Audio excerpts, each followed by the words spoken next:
વચનામૃત ગઢડા પ્રથમ પ્રકરણનું 21મું.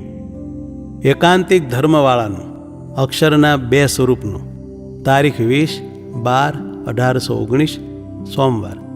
સંક્ષિપ્ત સાર. પહેલો, ધર્મ, જ્ઞાન, વૈરાગ્ય અને ભક્તિને દ્રઢ કરવાથી ભગવાન અતિ પ્રસન્ન થાય છે. બીજો, સર્વ ક્રિયામાં અખંડ ભગવાનનું ચિંતન કરવું. ત્રીજો, દેહ તથા દેહના સંબંધીને પોતાના સંબંધી માનવા નહીં. ચોથો, એકાંતિક ભક્ત અક્ષરધામને પામે છે. પાંચમો, ભગવાન વિના બીજી વાસના રહી ગઈ હોય તો વિઘ્ન થાય છે. સ્વામિનારાયણ હરે, સ્વામિનારાયણ હરે. સંવત 1876ના પોષ સુધી ત્રીજને દિવસ શ્રીજી મહારાજ શ્રી ગઢડા મધ્યે દાદા ખાચરના દરબારમાં સાંજને સમયે ઉગમણે દ્વાર ઓરડાની ઓસરીએ ઢોલિયા ઉપર વિરાજમાન હતા અને કાળા છેડાનો ખેસ પહેર્યો હતો ને ધોળો ચોફાળ ઓઢ્યો હતો ને ધોળી પાઘ માથે બાંધી હતી ને ઉગમણે મુખારવિંદે વિરાજમાન હતા ને પોતાની આગળ સાધુ જાંજ પખાજ લઈને કીર્તન ગાતા હતા અને પોતાના મુખારવિંદની આગળ સાધુ તથા દેશ દેશના સત્સંગીની સભા ભરાઈને બેઠી હતી. પછી તે સર્વેને શ્રીજી મહારાજે છાના રાખ્યા ને એમ બોલ્યા જે સર્વે સાંભળો, એક વાર્તા કરીએ. એમ કહીને ઝાઝી વાર સુધી તો નેત્રકમળને મીચીને વિચારી રહ્યા ને પછી બોલ્યા જે હરિભક્તના મનમાં ભગવાનને અતિ પ્રસન્ન કરવાની ઈચ્છા હોય તે ભગવાનને પ્રસન્ન કરવાનો તો એ ઉપાય છે જે પોતપોતાના વર્ણાશ્રમનો જે ધર્મ તેને વિશે અચળ નિષ્ઠા તથા આત્મનિષ્ઠાની અતિશય દ્રઢતા તથા એક ભગવાન વિના બીજા સર્વ પદાર્થને વિશે અરુચિ તથા ભગવાનને વિશે મહાત્મ્ય સહિત એવી નિષ્કામ ભક્તિ, એ 4 સાધને કરીને ભગવાનની અતિશય પ્રસન્નતા થાય છે. અને એ જે 4 સાધન તેને એકાંતિક ધર્મ કહીએ.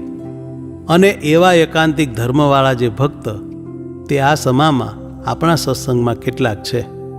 અને જે ભગવાનનો ભક્ત હોય તેને ખાતા પીતા નાતા ધોતા ચાલતા બેઠતા સર્વ ક્રિયાને વિશે ભગવાનની મૂર્તિનું ચિંતન કરવું. અને જ્યારે અંતરમાં કોઈ વિક્ષેપ ન હોય ત્યારે તો ભગવાનનું ચિંતન કરવું ને ભગવાનની મૂર્તિ સામું જોઈ રહેવું. અને જો અંતરમાં સંકલ્પ વિકલ્પનો વિક્ષેપ થાય તો દેહ ઇન્દ્રિયો અંતકરણ દેવતા વિષય એ સર્વથી પોતાનું સ્વરૂપ જુદું સમજવું. અને જ્યારે સંકલ્પનો વિરામ થાય ત્યારે ભગવાનની મૂર્તિનું ચિંતન કરવું. અને આ દેહને તો પોતાનું સ્વરૂપ માનવું નહીં અને દેહના જે સંબંધી તેને પોતાના સંબંધી માનવા નહીં. કેમ જે આ જીવ છે તે 84 લાખ જાતના દેહને પૂર્વે ધરી આવ્યો છે અને જેટલી જગતમાં સ્ત્રીઓ છે તે સર્વેને પેટ જન્મ લીધા છે તથા જગતમાં જેટલી કૂતરીઓ, જેટલી મીંડળીઓ, જેટલી વાંદરીઓ એ આદિ જે 84માં જીવ છે તે સર્વેને પેટ કેટલીક વાર જન્મ ધર્યા છે. અને આ જગતમાં જેટલી જાતની સ્ત્રીઓ છે તેમાં કઈ એણે સ્ત્રી નથી કરી, સર્વને પોતાની સ્ત્રીઓ કરી છે. તેમજ એ જીવે સ્ત્રીના દેહ ધરી ધરીને જગતમાં જેટલી જાતના પુરુષ છે તે સર્વેને પોતાના ધણી કર્યા છે. તેટલા માટે જેમ એ 84 લાખ જાતના સગપણને હમણે માનતા નથી તથા 84 લાખ જાતના દેહને પોતાનું દેહ માનતા નથી, તેમજ આ દેહને પોતાનું સ્વરૂપ માનવું નહીં અને આ દેહના સંબંધીને પોતાના સંબંધી માનવા નહીં. કેમ જે 84 લાખ જાતના દેહ ધર્યા તેનો સંબંધ રહ્યો નહીં તો આ દેહનો સંબંધ પણ નહીં જ રહે. તે માટે દેહ ગેહાદિક સર્વ પદાર્થને અસત્ય જાણીને તથા દેહ ઇન્દ્રિયો અંતકરણ તેથી જુદું પોતાનું સ્વરૂપ જાણીને તથા પોતાના ધર્મમાં રહીને ભગવાનની નિષ્કામ ભક્તિ કરવી અને દિવસે દિવસે ભગવાનનું અતિશય મહાત્મ્ય જણાય તેને અર્થે સાધુનો સંગ નિરંતર રાખવો.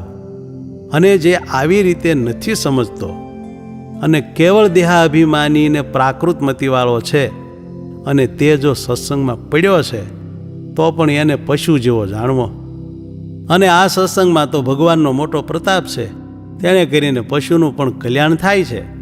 તો મનુષ્યનું કલ્યાણ થાય તેમાં શું આશ્ચર્ય કહેવાય, પણ એને ખરેખરો ભગવાનનો એકાંતિક ભક્ત ન કહેવાય.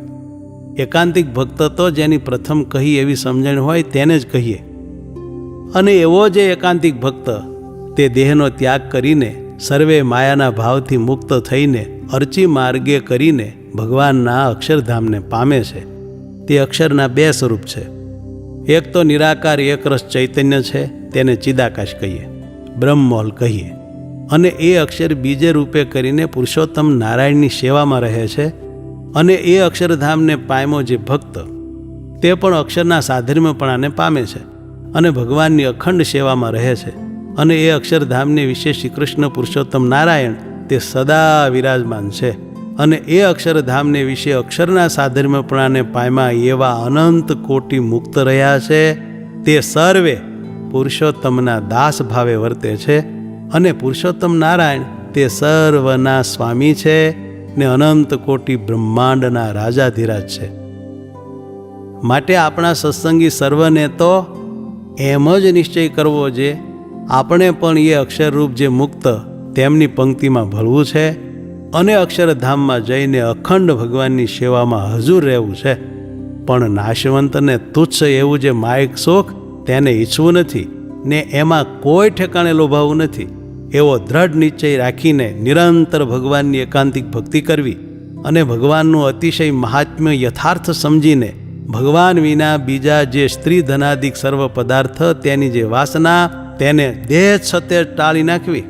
અને જો ભગવાન વિના બીજા પદાર્થની વાસના રહી ગઈ હોય ને તેનો દેહ પડે ને તેને ભગવાનના ધામમાં જાતે જો માર્ગમાં સિદ્ધિઓ દેખાય તો તે ભગવાનને મૂકીને તે સિદ્ધિઓમાં લોભાઈ જાય તો તેને મોટું વિઘ્ન થાય. માટે સર્વ પદાર્થની વાસના ટાળીને ભગવાનને ભજવા. ઇતિ વચનામૃતમ ગઢડા પ્રથમ પ્રકરણનું 21મું થયું.